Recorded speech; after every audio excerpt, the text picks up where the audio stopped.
Mala jilo akwas. De lara al yakta kwasan dini jen rel godera. En ti kon di al jaka ba ka mal. Ka kan tan di al di. Ko chira ande ngaje de ba ka di. Chira ande ngaje de ti ang di. Eni kun yal karwa. Rom nin kon tinda. De kon a lu liak mu di lang. Al yakta kwasan dini jen. Anteme selun jo ka jen salwa skulana kon a lat ni siang. Jen ngi jen bara udien ta kontinent me de lar gwan tianga ta ka Ethiopia ka gambele yuda chwala nyande mangok de lara alya ta ko dini jen rel godera ni danen bana latta me ngi ja bara udien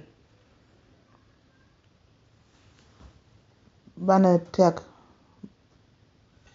bay bula bana jalling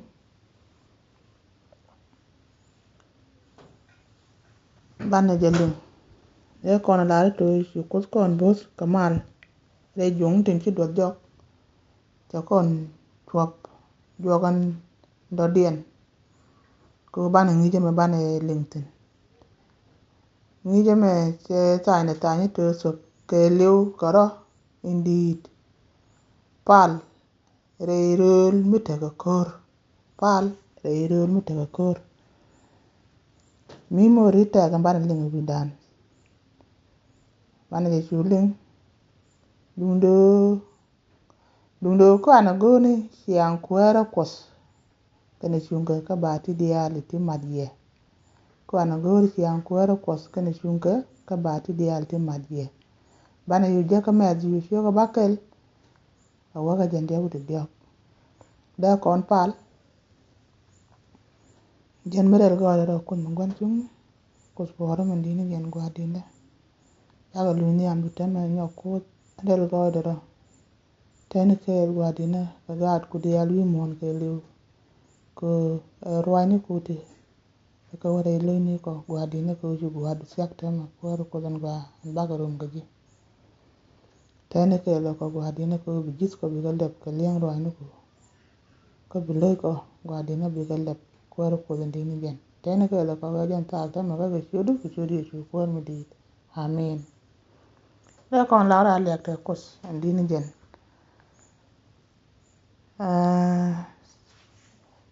kun yal jela to ko ana gori siang kwara kos kene chunga ka bati dial ti ba ka madye da kon la to kun yal to kon jogo no ko ana gori siang kwara kos kene chunga ka bati dial ti bana ba ka chu madye men ngi ka jen tianga baro me de naro den tubudi wa sob koro re ndini jen re ko da na pal re irul mita kor anta meta gwe kor je meta kon ke ta ji so Sudan kor awana ne da gwa no pal ran long ni fiang da ran ko de te ko an ko nyal ga ne pin no ko ne te je long men te ji ga je la ka mi ji ni ga pet ngen che ta ne ta nyo to so koro re mon mita kor ke le re mon mita kor gwa me ka bokan bana kwen bok ga chwa chyo ga dies betkel ya waga baro ma lade no chenge jien ke gari zruel me ku kanwa weje cha ya che kunyal ibu ko tina ka kanan munungo an loni te liet kane toar ka cha me ku ken ku jedien ne waken ke me ngoken Jordan wa chwaling ji waje mi chwale hamur chuk ji sruel chiken kaling me ngoken bar kene ji kanan chuna ga ko cha yer cha le ko waken ki bar nda chuken ga chi na ti ken ling men ngoka kir cha le ko sobien ku yer chu ja chu arwai kana koth e jogo ne din moro do ke chwel pam ni ba chwel ga di sirwel ko chike te dial te chikan ke ter ko ri dial te chikan ke ter ka chike ja inde doar ko rum tin ngwan cha ja chu jogo ne to chwel ke yoro mo ke chel pam ni be chwel ga di sirwel ko en chwel lo ke no ko liak ke te dial te chikan ke jak re doare te jel ken tin ko ri dial te chikan ke ter lui kos liak kana lui kos ta loaj jika mat guga pala kwanyal bo jikana lad bo adai waj ko jika yingni ti ba kos paltin jikan gari alaka jika tingwan jikan gari alaka adai waj ka job dien ko kos ko jiyo kwa gale nga adi sidwel me jika chop ko jika tu ke liya de do shumni dol titiane tikan kori tikan kan ka jak bolong shumni ga titiane ti kuirun ken kine ti ko chi tu ke kori kane jak ka liya ka bom wai dien bo ko tetin ko chang ji kot ka je ko to wiya lada na me te men bi kana olel ke gudien chicken kot lalar ti ko tu ka jak ka kot na ne to mi chaga la dor bu go lo chatin tik nyin ken ko ken kut gwan jeng ni ken chenge na ke wude chwala kan adore me naga wude chwala kan naga dore me chalat ko gwi jene ne choko de benen gwi je to kunyal ko mi di mi la guj ka ngai te dia to gwi no to choko de benen jene te lia yi di te chudi la kwaro kunyal ga ne pen la gug da la ga kan ran che me che la kam Abraham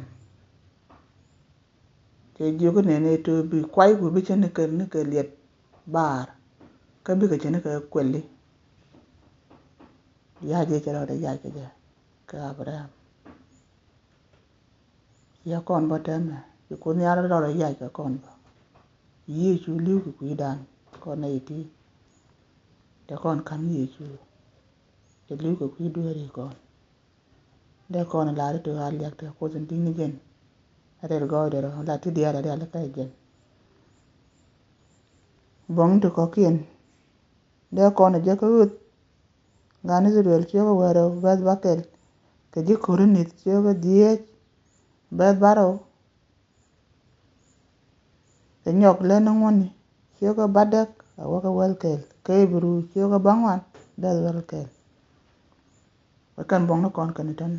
tin de ra ro lo re tin de kon la re to al yak te ko zin din gen ko nyal ga ne pin lo don lade re bo ga me ke gen ni gen baro dien niam chang bene de ko kien lo re bru gwa to de che lade man lade e jis gan zurwel me ngo ken kir wo de re mo ni cha ya ke ko nyal ju ken ko chop cha ja chu a je ko to mo ro do ka chwel pam bi ga di zurwel bi ka chwel ka chu na ma chu lat ka chu ken gwa pa le man de na pal tin bo chu ken lat bo de kon la re to al yak te ko zin din gen ko la la go no lo dan mi ti ran na kam lo de chu gwa ka ji kon lo kon ti kon long ka sop kot ti kon ko long ka sop kot ko chang ji ran we to de kot de nga de long be te ma we to pe nyen jen che ten wa ku pal ka le tiam kan ti dia de to dini pal chana ko dan chana ja signe mi ko ne ti ka do be kam ko ne ka หาเรียกแต่คนดินเย็นยันกว่าบ้านเปิกสินนะมั้ง chana pal